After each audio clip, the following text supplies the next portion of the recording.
Hello বন্ধুরা, আসসালামু আলাইকুম। কেমন আছো সবাই? আশা করি ভালো আছো।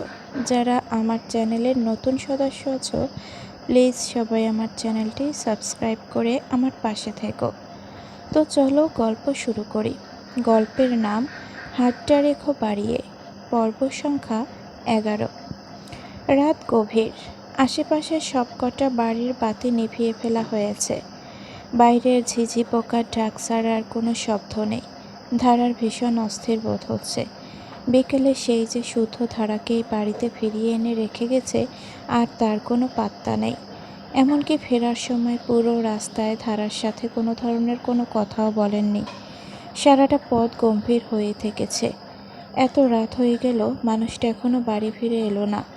খোদেজার চুমকিও রুমের বাতি বন্ধ করে ঘুমিয়ে পড়েছে।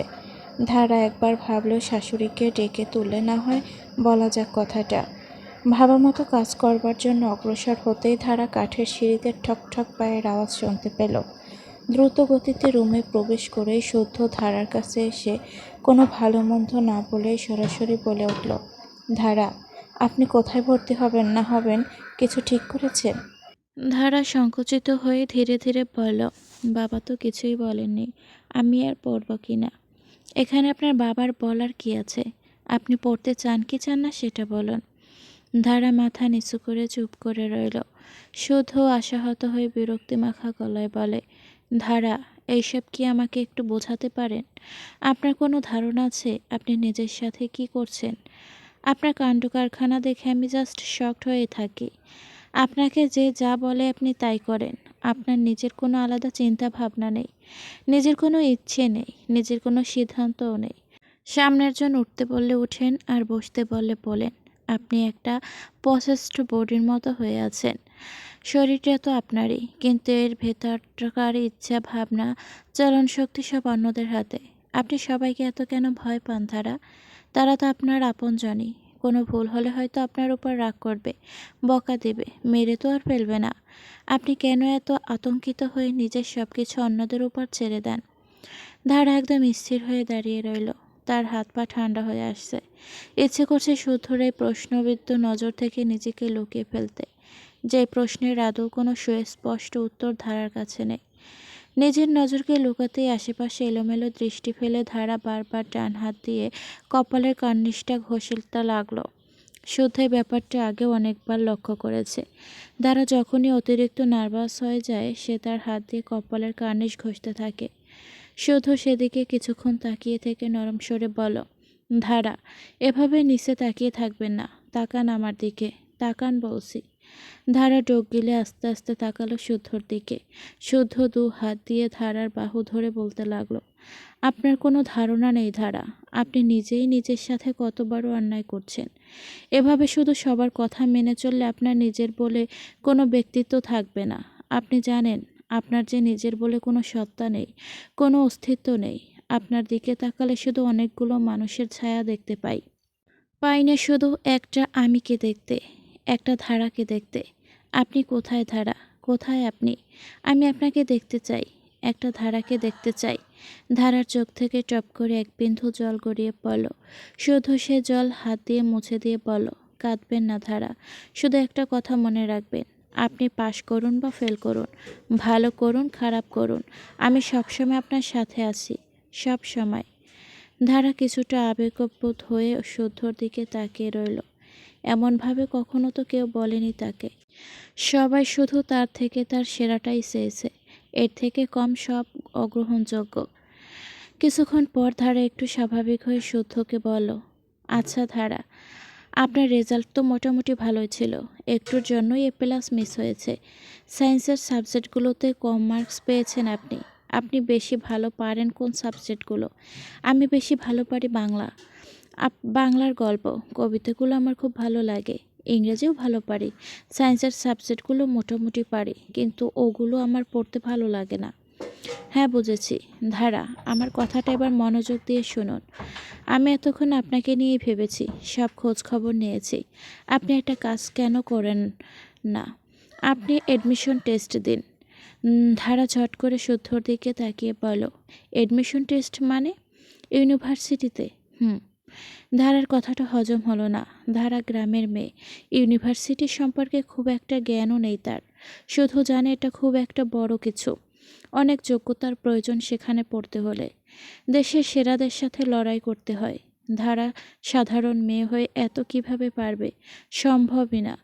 ধারা ভড়কে যাওয়া গলায় বলে, কি বলেন? আমি কি পারবো নাকি? অসম্ভবের মতো তো কিছু বলিনি। আর আমি তো বলছি না আপনি দিলেই পারবেন, কিন্তু একটা চেষ্টা তো করা যেতে পারে। আমি এ নিয়ে অনেক খোঁজ খবর নিয়েছি। এমনিতেও অনেক দেরি হয়ে গেছে। সব বিশ্ববিদ্যালয়ের সার্কুলার বের হয়ে ফর্ম ফিল আপও হয়ে গেছে। শুধু একটা বিশ্ববিদ্যালয় বাকি আছে, জাহাঙ্গীরনগর বিশ্ববিদ্যালয়। এটারও এতদিনে হয়ে যাবার কথাই ছিল, কিন্তু এই বছর এমন রাজনৈতিক গোলযোগের জন্য ঢাকায় ঝামেলা হওয়ায় এটার ফর্ম ফিল আপ স্থগিত করা রাখা হয়েছিল। আর মাত্র কয়দিন এখন বাকি আছে এটার লাস্ট ডেটের। আপনি এখানেই দেবেন। এখানে অনেকগুলো ইউনিট, পরবর্তীতে যেন বাংলা সাবজেক্টটা পাওয়া যায় এরকম একটা ইউনিটে দিবেন। বাংলা সাবজেক্ট? সায়েন্সের কোনো সাবজেক্ট নেই? আছে, কিন্তু আপনিই তো বললেন আপনার সায়েন্সের সাবজেক্ট ভালো লাগে না। আর যেটা ভালো লাগে না সেটা পড়ে কখনোই ভালো কিছু করতে পারবেন না। বাংলা আপনার ভালো লাগে, যেহেতু বাংলা নিয়ে পড়বেন, ভালো রেজাল্টও করতে পারবেন। বাবা আর কাকা কখনোই রাজি হবে না। তারা তো সায়েন্স ছাড়া অন্য কিছু শুনতেই পারে না। আর্টসের কিছু শুনলেই নাক ছিটকায়। ধারা সায়েন্স, কমার্স, আর্টস কোনোটাই কোনো থেকে ফেল না কিছু না। কিছু মানুষ জাস্ট এগুলোর মধ্যে একটা সস্তা দামির মাত্রা টেনে রেখেছে। পৃথিবীর সবাইকে তো আর ডাক্তার, ইঞ্জিনিয়ার হতে হবে না। সব কিছুরই প্রয়োজন সমাজের আছে। পৃথিবীর অন্য দেশগুলোতে গিয়ে দেখুন, সাবজেক্ট নিয়ে ওখানে এমন বদ্ধ ধারণা নেই, বাড়াবাড়িও নেই। যার যেটা ইন্টারেস্ট, পছন্দ, সে সেটা নিচ্ছে। আমাদের দেশেই শুধু কিছু মূর্খ জাতির দল এইভাবে কমার্স, আর্টসকে তাদের চিন্তা দিয়ে নগণ্য বানিয়ে রেখেছে। আপনি বাংলা অথবা যদি মানবিক বিভাগের অন্য কোনো সাবজেক্ট পান, সেটা পড়েও ভবিষ্যতে ভালো কিছু করতে পারবেন। শুধু সেটাই করুন যেটা আপনার ভালো লাগে। ধারা কিছুই বলল না, বিভ্রান্ত বোধ করতে লাগলো। ধারাকে চুপ করে থাকতে দেখে শুধু ধারার দুই হাত নিজের হাতের মুঠোয় নিয়ে বলল, ধারা, এত ভয় পাবেন না। আপনার বাবা আর কাকা নাকি আপনার এ প্লাস নিয়ে চিন্তিত করবার জন্য 1 বছর গ্যাপ দিয়ে আপনাকে ফার্স্ট ইয়ারের 2 বছর রেখেছিল। একটি স্টুডেন্ট হিসেবেও কি আপনি বুঝেননি একটা বছরের কতটা গুরুত্ব? তখনও কি আপনার কিছু বেঠিক মনে হয়নি ধারা? একবার তো একটু নিজের মনের মতো করে দেখুন, সব ভালোই হবে। নিজেকে এত ছোট মনে করবেন না ধারা। চেষ্টা করতে তো কোনো অসুবিধা নেই। হয়তো আপনিও পারবেন, এত বড় ইউনিভার্সিটিতে পড়তে পারবেন। তখন দেখবেন আপনার বাবাও আপনার উপর প্রাউড ফিল করবে। আমার একটা বন্ধু আছে, জাহাঙ্গীরনগর বিশ্ববিদ্যালয়ের ইউনিভার্সিটির ফোর্থ ইয়ারে থাকাকালীনও অ্যাডমিশন কোচিংয়ের কিছু ক্লাস করাতো। এখন অবশ্য একটা অনলাইন বিজনেস, পাশাপাশি একটা জবের প্রিপারেশন নিচ্ছে। এখন আমাদের শহরেই আছে। ওকে আমি বলবো আপনাকে পড়াতে। আর তাছাড়া আমি তো আছি, আপনার যা সাহায্য লাগে আমি করব। আমি পাশে আছি, শুধু নিজের উপর আপনি একটু বিশ্বাস রাখুন ধারা। দাঁড়ার কাঁধে হাত রেখে শুধু পরম ভরসা মাথা গলায় বলল, আমরা একটা চেষ্টা করি ধারা। বলুন ধারা, করবেন তো? ধারা দ্বিধান্বিত চোখে শুদ্ধর দিকে তাকিয়ে রইল। ভোর হতে না হতে শুদ্ধ ধারাকে ডেকে তুলল। বাইরে তখনও অন্ধকার, ভোরের আলো ঠিকমতো ফুটেনি। ধারাকে বেশ কয়েকবার ডাকতে এলো শুদ্ধ। পিটপিট করে হালকা চোখের পাপড়ি খুলতেই ধারা দেখল শুদ্ধ তাকে ক্রমাগত ডেকে যাচ্ছে। ধারাকে চোখ মেলতে দেখে শুদ্ধ প্রসন্ন মুখে বলে উঠল, ধারা উঠুন, পড়তে বসবেন না?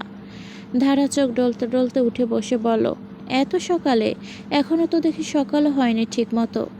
আমাদের হাতে তো খুব বেশি সময় নেই, মাত্র 2 মাসের মতন আছে। আমরা এমনিতেও পিছিয়ে আছি। শুদ্ধ এমনভাবে আমরা আমরা বলতে লাগলো যেন শুধু ধারা না, ধারার সাথে সেও পরীক্ষা দেবে। তারই প্রস্তুতি শুরু করবে এখন দুজন। ধারা নিচে গিয়ে ফ্রেশ হয়ে বিছানায় এসে বসলো। তার ঘুম এখনও কাটেনি। বারবার হাই তুলে তারই জানান দিচ্ছে সে। ধারা ঘুমো ঘুমো কণ্ঠে বলো, আজকে না হয় থাক। গতকালই তো মাত্র ঠিক করলাম অ্যাডমিশন দেব। কালকে থেকে একদম ধুমসে পড়ব। আজকে এখন একটু ঘুমিয়ে থাকি। জি না, আজকে থেকেই আমরা পড়া শুরু করব। এখন থেকেই করব। এভাবে কালকে কালকে করতে থাকলে সেই কাল আর কোনো দিনও আসবে না। আমি পড়ব যে, কি দেখে পড়ব? বই কি এখনো কেনা হয়েছে? হ্যাঁ হয়েছে। আপনি বই কিনলেন কখন? এত সকালেই দোকান খুলে ফেলেছিল? আমি কালকে রাতেই বই কিনে এনেছিলাম, তারপরেই আপনার সাথে কথা বলেছি। তার মানে আপনি আগে থেকেই বুঝছিলেন আমি রাজি হয়ে যাব? ঠোঁট চেপে হেসে শুদ্ধ দাঁড়ার গাল টেনে বলে, হ্যাঁ বুঝেছিলাম, কারণ আপনি যে আমার লক্ষ্মী বউ। এভাবে বাচ্চাদের মতো গাল টেনে দেওয়ায় ধারা হতবাক হয়ে গেল। শুদ্ধ তাড়া দিয়ে বলো, নিন পড়া শুরু করুন। আমি আমার বন্ধুর থেকে কিছু ইম্পর্টেন্ট টপিক দাগিয়ে এনেছি, সেখান থেকে শুরু করুন।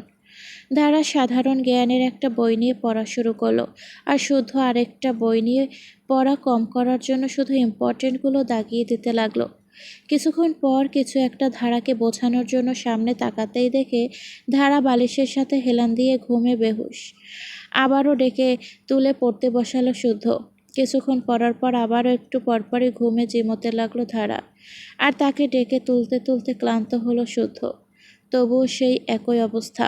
পরীক্ষার পর রেজাল্ট অবধি দীর্ঘ সময় আর কিছু পড়া হয়নি বলে সকালে দেরি করে ঘুম থেকে ওঠার অভ্যাস এমনিতেই পেয়ে বসেছে ধারাকে। তার উপর তার যেই গাঢ় ঘুম, রাতে একবার ঘুমালে কোলে করে তুলে নিয়ে গেলেও বোধহয় টের পাবে না। এই মেয়েকে কিভাবে শুধু সকালে উঠিয়ে পড়াবে তা ভেবে মাথায় হাত দিয়ে বসে রইল। ধারা তখন আবারও মাথা হেলিয়ে ঘুমিয়ে রয়েছে। কিছু সময় এভাবে পার হবার পর হঠাৎ শুদ্ধ চেঁচিয়ে উঠল, ধারা, আপনার বাবা এসেছে। ধরফর করে উঠে বসে পড়ল ধারা। আশেপাশে চোখ বুলিয়ে যখন বুঝলো এটা শুদ্ধর মজা ছাড়া আর কিছু না, তখন সরু চোখে তাকালো শুদ্ধর দিকে। শুদ্ধ একটা দীর্ঘ শ্বাস ছেড়ে বলল, আমার শ্বশুরমশাইটাকে আমি এই মুহূর্তে অনেক মিস করছি। এই মুহূর্তে একমাত্র তিনি থাকলেই হয়তো আপনার ঘুম তাড়াতে পারত। ধারা সেই কথায় পাত্তা না দিয়ে হাই তুলতে লাগলো। শুদ্ধ রুম থেকে বেরিয়ে গেল। কিছুক্ষণ পর সদ্য কল থেকে আনা এক জগ ঠান্ডা পানি নিয়ে ফিরে এলো সে। বিছানার পাশে টেবিলে রেখে আবারও ধারার একটা বই নিয়ে বসলো। জগের দিকে তাকিয়ে ধারা বলল, শুধু শুধু এক জগ পানি আনতে গেলেন কেন? এত সকাল সকাল কি আর এত পানির পিপাসা পাবে? শুদ্ধ বইয়ের পাতা উল্টাতে উল্টাতে স্বাভাবিক কণ্ঠে বলল, পানি খাবার জন্য আনিনি। তাহলে? এরপর থেকে আপনি যতবার জিমাবেন ততবার আপনার মাথায় পানি ঢালা হবে, সেই জন্য এনেছি। শুদ্ধর কথা শুনে চক্ষু ছানাবড়া হয়ে গেল ধারার। কি বলে লোকটা? শ্রাবণের শেষ সপ্তাহ। সকালে ঘুম ভাঙতে চোখে পড়ল বাইরের তুমুল বর্ষণ। টিনের চালের বৃষ্টির অপূর্ব ঝমঝম শব্দ কানে প্রতিশ্রুতি মধুর আবেগ সৃষ্টি করে। ঘুমো ঘুমো চোখে বারান্দায় বৃষ্টি থেকে দৃষ্টি সরিয়ে দাঁড়া একবার চোখ বুলালো ফাঁকা রুমটিতে। শুদ্ধকে দেখা যাচ্ছে না। এমনিতে তো আজকাল পড়া শুরু করার পর থেকে প্রতিদিন ভোর হতে না হতেই ধারাকে উঠিয়ে দেয়। আজ হঠাৎ ব্যতিক্রম হলো কেন? দাঁড়া একটা হাই তুলে উঠে বসলো। ঘরের দিকে তাকিয়ে বুঝলো আসলেই অনেক বেলা হয়ে গেছে। বাহিরে বৃষ্টি বলে তেমন বোঝা যাচ্ছে না। দেরি হয়ে গেছে বুঝতে পেরেও ধারার মতো তাড়াহুড়োর কোনো লক্ষণ দেখা গেল না। সকালে ঘুম থেকে উঠে বৃষ্টি দেখা প্রকৃতির একটা সুন্দর সারপ্রাইজ। চারপাশটা কেমন যেন হিমেল আবরণে জড়িয়ে আছে। ধারা গায়ের পাতলা কাঁথাটা টেনে পা থেকে গলা পর্যন্ত আষ্টিপৃষ্টি মুড়িয়ে রাখল। এভাবে ঘুমো ঘুমো ভাবটা নিয়ে হালকা উষ্ণতার ধারার ভালো লাগছে। এভাবেই আপাদমস্তক কাঁথায় পেঁচিয়ে ধারা হাঁটুতে মুখ ভার দিয়ে রেখে বারান্দায় তাকিয়ে বৃষ্টি দেখতে লাগলো। টিনের চালে বৃষ্টির শব্দ পৃথিবীর সেরা শ্রুতিমধুর শব্দগুলোর একটি। এতদিন নিজেদের পাকা দালানে বসে বসে শ্রুতিমধুর ধ্বনি থেকে ধারা বঞ্চিত ছিল। আহ, কি সুন্দর! তার এই সুন্দর মুহূর্তে ব্যাঘাত ঘটালো ফোনের কর্কশ রিংটোন। তার ছোট কাকি রুনা ফোন করেছে। ফোন রিসিভ করে অনেক কথাই হলো তার সাথে। ধারার বিয়েতে উপস্থিত না থাকতে পারায় রুনা ভীষণ দুঃখ প্রকাশ করল। কাকির সাথে কথা শেষ হলে ধারা বিছানা ছেড়ে উঠে দাঁড়ালো। কুচকানো জামা কাপড় হাত দিয়ে ঠিক করে এলোমেলো চুলগুলোকে হাতখোপা করে নিল সে। কাঠের সিঁড়ি দিয়ে ধারা নিচে নেমে দেখল খোদেজা বারান্দায় টিনের ফুটো দিয়ে টুপটুপ করে পড়া পানি, জায়গায় জায়গায় মগ পাতিল, ছোট ছোট বাটি পেতে রেখেছে। বড় বড় বালতিগুলো সব বাইরে পাতা, বৃষ্টির পানির সংরক্ষণের জন্য। মাঝের চৌকিতে চুমকি বেঘোরে ঘুমোচ্ছে।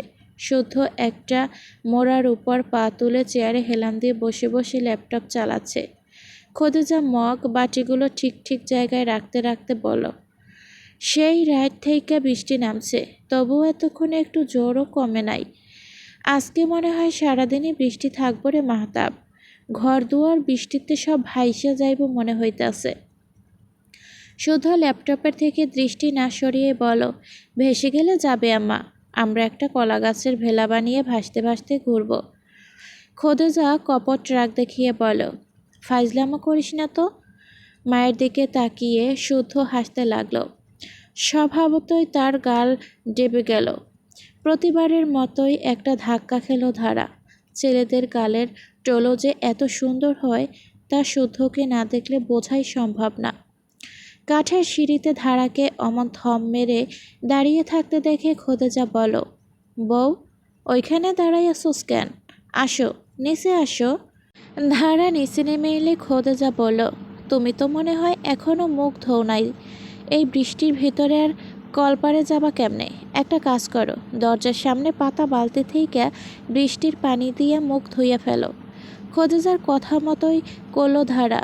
টুথব্রাশ নিয়ে দরজার সামনে দাঁড়িয়ে দাঁত ব্রাশ করে ধারা মগ দিয়ে বালতি থেকে পানি তুলে মুখ ধুয়ে নিল। বাইরে বৃষ্টির যা তেজ, পায়ের কাছটায় বৃষ্টির ছাটে ভিজে আসলো ধারার। ফিরে এসে দেখলো শুদ্ধর নজর এখনও ল্যাপটপে। আজ ইচ্ছে করেই ধারাকে এত বেলা করে ঘুমোতে দিয়েছে শুদ্ধ। গতকাল অনেক রাত পর্যন্তই পড়েছে, তাই আজ এই বৃষ্টির দিনে একটু ছাড় না দেওয়াই যায়। খোদেজা চৌকির কাছ দিয়ে যাবার সময় চুমকির গায়ের কথা টেনে বলো, ওই মাইয়া উঠ, আর কত ঘুমাবি, তাড়াতাড়ি ওঠ। চমকি একবার চোখ পিটপিট করে তাকিয়ে খোদেজা চলে যাবার পর আবারও কাঁথা টেনে ঘুমিয়ে পড়ল। শুদ্ধ বলো, আম্মা কিছু খেতে দাও, খিদে লাগছে তো। গরম গরম ভাত দাও। খোদেজা বলো, এই বৃষ্টির মধ্যে আমি গরম গরম ভাত পাবো কই? গতকালের দোকান থেকে আনা পাউরুটি আর কলা আছে, তোমরা সবাই তা দিয়েই কাজ সাইরা নাও। আমার পান্তা ভাতেই হবে। এই বলে খোদেজা পাউরুটি আর কলা বের করে ধারার শুদ্ধকে দিল। চমকিটা রেখে দিল পরে উঠে খাবে বলে। শুদ্ধ পাউরুটিতে কামড় বসাতে বসাতে তার মাকে বলল, আম্মা তুমি একটা পাউরুটি খেয়ে নাও, পান্তা ভাত খাওয়া লাগবে না। তা হয় না, খাইলাম। দুপুরে কি খাবি? আজকে তো চুলায় রান্না করা যাইব না কোনো মতেই। রসিঘরের চালা একদিকে কাইত হইয়া বৃষ্টির পানি সব ঢুকতাছে, মাটির চুলা ভিজা রইছে, আগুন ধরবো না। তোরে কয়বার বলছিলাম রসিঘরের চালটাকে ঠিক কইরা নেই, কবে বৃষ্টিতে ভাঙ্গে পড়ে দেখলে তো। আমার কথাই সত্যি হইল। এদিকে সিলিন্ডারের গ্যাসও শেষ, ঘরের মতো যে রান্না করব তারও উপায় নাই। এখন বল কি হইব? শুদ্ধ মোড়া থেকে পা নামিয়ে বলো, আচ্ছা বেশ, দোষটা যেহেতু আমারই, আজকের রান্নাটাও আমিই করব। করবিটা কেমনে? তোমার না একটা আলগা ছোট মাটির চুলা আছে আম্মা, গত বছর চুমকি ধারায় বানিয়ে দিয়েছিল। ওইটা তো চুমকির ঘরের মধ্যেই রেখে দিয়েছিলাম, ওইটা বের করো। কি জানি বাপু, আমি বুঝি না তোর কাজ কারবার। আহা আম্মা, তুমি বের করো তো, তারপর দেখো আমি কি করি। শর্টকাটে আজকে আমি খিচুড়ি রান্না করব, সাথে ডিম ভাজা। বৃষ্টির মধ্যেও খিচুড়ি ডিম ভাজা দারুণ হবে। খোদেজা চৌকির তলা থেকে মাটির আলগা চুলা বের করে আনতে গেল। ধারা এতক্ষণে জিজ্ঞাসা করলো, আপনি রান্নাও করতে পারেন? হ্যাঁ। কি বলেন? এত অবাক হবার কি আছে? খাওয়াটা কি শুধু মেয়েদের কাজ? ছেলেরা কি খায় না? তাহলে তারা রান্না করতে পারবে না কেন? মেসে থাকতে তো আমার রান্না আমিই করে খেতাম। আজকে আমার রান্না খেয়ে দেখবেন, মনে হয় না অতটাও খারাপ রান্না করি। দাঁড়া সত্যিই অবাক হয়েছিল। গ্রামে তো সে এতদিন এই দেখে এসেছে, ছেলেরা রান্না করা তো দূর, রান্নাঘরের নাম থেকেও 100 মাইল দূরে থাকে। নিজেদের বাড়িতেও তো এতদিন এমনটাই দেখে এসেছে ধারা। মেয়েলি কাজে হাত লাগানো নাকি পুরুষদের জন্য শোভা পায় না। আজকে শুদ্ধর মুখের সম্পূর্ণ ব্যতিক্রমী কথা শুনে অবাক না হয়ে ধারা কিভাবে পারে। ততক্ষণে খোদেজা চুলা নিয়ে চলে এসেছে। শুদ্ধর সামনে রেখে বলো, শুধু এই চুলো দিয়েই কি হবে? আমি কিছু বুঝতেছি না কিন্তু। রান্নাঘর থেকে লাকড়ি আনবি কেমনে? এই বৃষ্টির মধ্যে আনতে গেলে তো সবই ভিজে যাইব। আর এই ঘরের মধ্যেও তুই চুলা ধরাবি কেমনে? ওটা আমি ব্যবস্থা করে নেব। এই বলে শুধু উঠে বারান্দায় গেল। একটা বহু পুরনো ভাঙা চেয়ার পড়েছিল অনেক আগে থেকে, সেইটাকে একটা দা দিয়ে কয়েক টুকরো করলো। নিজের রুমে গিয়ে একটা ব্যাগে ভরে পুরনো কাগজপত্র নিয়ে এলো সাথে করে। সবগুলো সহ চুলোটাকে বাতাসের প্রবাহের বিপরীত বারান্দায় নিয়ে এমনভাবে রাখলো যাতে ধোঁয়া সব বাইরে চলে যায়। এর জন্য ঘরের দরজা সম্পূর্ণ খুলে দিল। বাইরে তখন একনাগাড়ে বৃষ্টি ঝরেই যাচ্ছে। খোদেজা দরজার ধারে গিয়ে বৃষ্টির পানি দিয়ে চাল ডাল ধুয়ে আনলো। ধারা বসে বসে বাটিতে পেঁয়াজ মরিচ কেটে দিল। চুমকি ততক্ষণে এমন শোরগোলের আওয়াজ পেয়ে ঘুম ছেড়ে উঠে বসলো। ব্যাপারটা বোধগম্য হতেই উৎফুল্ল হয়ে বিছানা থেকে নেমে আসলো। শুদ্ধর সামনে দাঁড়িয়ে উচ্ছ্বসিত গলায় বলল, মাহাতাব ভাই, আজকে কি আমরা চড়ুই ভাতি করতেছি? শুদ্ধ হেসে বলল, হ্যাঁ রে চুমকি, এটাকে একটা ছোটোখাটো চড়ুই ভাতি বলা যায়। কি বলেন ধারা? ধারা থতমত খেয়ে উঠল। শুদ্ধ যে হঠাৎ করে তার নাম উচ্চারণ করবে এটা সে ভাবতে পারেনি। শুদ্ধ বলল, আপনি তো এমনভাবে চমকে গেলেন যেন আমি ভূত দেখার কথা বললাম। বাই দ্য ওয়ে, আপনি না একদিন বাঁশঝাড়ের নিচে কি দেখেছিলেন? আপনার ওই ভূত বন্ধু এসে আবার দেখা দিয়েছিল? খানিক শাসনের চোখে শুদ্ধর দিকে তাকালো ধারা। চমকি ভূতের কথা শুনে ভয় পেয়ে বলল, বাবা গো, তুমি কি দেখেছিলে ভাবি? আমি হইলে তো সেখানেই অজ্ঞান হয়ে যাইতাম। খোদেজা পেছন থেকে বলে উঠল, ওই সেমরি, তুই পরে জ্ঞান হারাইস। এখন যাইয়া আগে মুখ ধুই আয়। বৈশে বৈশে সবার কাছে মুখের গন্ধ ছড়াইতাছে। গাল ফুলিয়ে মুখ ধুতে গেল চমকি। শুদ্ধ মাটির চুলায় কয়েকটা লাকড়ি ঢুকিয়ে কাগজের টুকরো দিয়ে আগুন ধরালো। মুহূর্তের মধ্যে ধোঁয়ায় ছেয়ে গেল ঘর। সবাই কাশতে আরম্ভ করে দিল। খোদেজা কাশতে কাশতে বলল, ওই মাতাব, তুই ওঠ, কি যে করতাছস? শুদ্ধ বলল, আম্মা, আমি বলছি না আজকে আমি একা রান্না করব। কোনো লেডিস হাত দিবে না। তোমরা চৌকির ওপর পা তুলে বসো তো। শুদ্ধ চুলায় সব মশলাপাতি কষিয়ে চাল ডাল দিয়ে দিল। ধারা শুধু তাকিয়ে তাকিয়ে শুদ্ধর রান্না দেখতে লাগলো। মহা আনন্দে চুলার সামনে বসে রইল চুমকি। তাকে দেখে মনে হচ্ছে তার এখনই খেতে ইচ্ছে করছে। বাইরে তখনও ঝরছে অবিরাম শ্রাবণ ধারা। টিনের চালে ঝমঝম শব্দ। ভেজা মাটির গা বেয়ে পুকুরের দিকে নেমে যাচ্ছে বৃষ্টির জল। আর ঘরের ভেতরে চলছে চারটে মানুষের একটু পরপর হাসি ঠাট্টা। এভাবেই গল্প হাসি মজায় একসময় ওদের খিচুড়ি রান্না শেষ। রান্না শেষ হতেই খোদেজা বলল, নে এবার তোরা হাত মুখ ধুয়ে নে, আর যে গোসল করবি কর। খোদেজার মুখের কথা শেষ হতে না হতে চুমকি এক দৌড়ে বাইরে চলে গেল। খোদেজা চেঁচিয়ে উঠে বলল, কি করতাছিস চুমকি? এই বৃষ্টির মতো ভিজছিস না? ঠান্ডা লাগে যাইব। পুকুর থেকে তাড়াতাড়ি কয়টা ডুব দিয়ে আইয়ে পড়। বৃষ্টিতে ভিজিস না বেশি। খোদেজার কথাগুলো বৃষ্টির শব্দের সাথে মিশে গিয়ে তেমনভাবে চুমকির কানে পৌঁছালো না। আর যদিও বা পৌঁছালো, সে তেমন গা করল না। চুমকি তো তখন মনের সুখে বৃষ্টিতে ভিজছে। শুদ্ধ তার মাকে বলছে, থাক আম্মা, ভিজুক, প্রতিদিন তো আর ভিজে না, মাঝে মাঝে একটু একটু ভিজলে সমস্যা হয় না। খোদেজা তাই চুপ হয়ে গেল। চুমকি বৃষ্টি ভেজা অবস্থায় হঠাৎ দৌড়ে গিয়ে দরজায় দাঁড়ানো ধারাকে টেনে আনলো বৃষ্টিতে। ধারার সামনে শুদ্ধ দাঁড়িয়েছিল। ধাক্কা লাগায় ধারার সাথে সেও চলে এলো বাইরে। বৃষ্টিতে দাঁড়িয়ে অবাক হয়ে ধারার দিকে তাকিয়ে বলল, আরে, ধারা পুরো ভিজে গিয়ে থুতুপুতু হয়ে বলল, আমি কি ইচ্ছে করে আপনাকে এনেছি নাকি? ধাক্কা লেগেছে, আর আপনিই তো এইমাত্র বললেন একটু একটু ভিজলে কিছুই হয় না, তাহলে সমস্যা কি? শুদ্ধ ভিজে যাওয়া মাথার চুলগুলো হাত বুলিয়ে মৃদু হেসে বলল, ধারা, আপনি কিন্তু চালাক হয়ে যাচ্ছেন। ধারা আর চুমকি একে অপরের দিকে তাকিয়ে খানিক ঠোঁট চেপে হাসল। ওরা তিনজন উঠোনে দাঁড়িয়ে শ্রাবণে ঝরিয়ে দেওয়া আনন্দে উল্লাসে মেতে উঠল। দৌড়াতে গিয়ে চুমকি কাদায় পিছলে পড়ে গেল। তা দেখে হাসিতে ফেটে পড়ল ধারা শুদ্ধ। খানিক বাদে দরজার কাছে দাঁড়ানো খোদেজাকেও টেনে নিয়ে এলো শুদ্ধ। খোদেজা মিথ্যে রাগের ভান ধরে বলল, আরে আরে, কি করছস কি? তোরা ভেস, আমার কি আর শেষ সময় আছে? শুধু শুনল না, মাকে টেনে নিয়ে এলো নিজেদের কাছে বাইরে। পানি ছিটিয়ে ছিটিয়ে আজ মাকেও নিজেদের সাথে বাচ্চা বানিয়ে দিল তারা। গোসল শেষে দুপুর হলে মেঝেতে মাদুর বিছিয়ে একসাথে খেতে বসলো সবাই। খোদেজা সবার প্লেটেই খিচুড়ি বেড়ে দিল। গরম ধোয়া ওঠা খিচুড়ি, তার সাথে ডিম ভাজা। দেখেই যেন সবার পেটে খিদে মোচড় দিয়ে উঠল।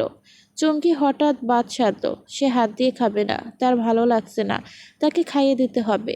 বিরক্ত আবার ভান ধরেও খোদেজা শেষমেশ চুমকির অর্জিত ধরা দিল। নিজের প্লেট থেকে খাইয়ে দিতে লাগলো চুমকিকে। চুমকি তো ভীষণ খুশি, শুদ্ধ বলে উঠল, আমা শুধু কি চুমকিকেই খাইয়ে দিবা, আমাকেও একটু দেখো। এই বলে শুদ্ধ মায়ের কাছে গিয়ে মুখ হা করে রইল। আনন্দের সাথে খাইয়ে দিতে লাগলো খোদেজা। ধারা হাসি মুখে সেদিকে তাকিয়ে রইল। দৃশ্যটা অতটাও সুন্দর। ধারাকে এভাবে তাকিয়ে থাকতে দেখে খোদেজা বলল, বউ তুমিও হা করো তো, তুমি বাদ যাবা কেন? শাশুড়ি হয়েছি তাতে কি হয়েছে, ওরা যেমন তুমি আমার কাছে তেমনই, নাও হা করো। খোদেজা এক নলা ধারার দিকে বাড়িয়ে দিল। ধারা মুখ হা করে খোদেজার হাত দিয়ে খেলো। সব কিছু ভীষণ ভালো লাগতে লাগলো তার। এমন মুহূর্ত সে খুব কমই দেখেছে। তাদের বাড়িতে তো সবাই সবসময় এক প্রকার গম্ভীর হয়ে থাকে, সব কিছু চলে কড়া নিয়মের সাথে। তাদের কাছে ডাইনিং টেবিল আছে, দুপুরে খাবার জন্য 10 আইটেম থাকে, থাকে না শুধু এত আনন্দ, এত হাসি ঠাট্টা। দাঁড়ার চোখ ছলছল করে উঠল। ঠিক তখনই তার মনে পড়ল তার ছোট কাকি তার বিয়ের ছবি দেখাতে চেয়েছিল। সকলেই চেয়েছিল। খাওয়া শেষ করেই সে তার কাছে যেই ছবিগুলো ছিল সেই সব ইমোতে পাঠিয়ে দিল। কিন্তু সে কি আর জানতো এই ছবিগুলোই একদিন তার জীবনে কাল হয়ে দাঁড়াবে। প্রিয় বন্ধুরা, গল্পটি তোমাদের কাছে ভালো লাগলে একটা লাইক দিও প্লিজ। নতুন হয়ে থাকলে চ্যানেলটি সাবস্ক্রাইব করো। ধন্যবাদ সবাইকে। আল্লাহ হাফেজ।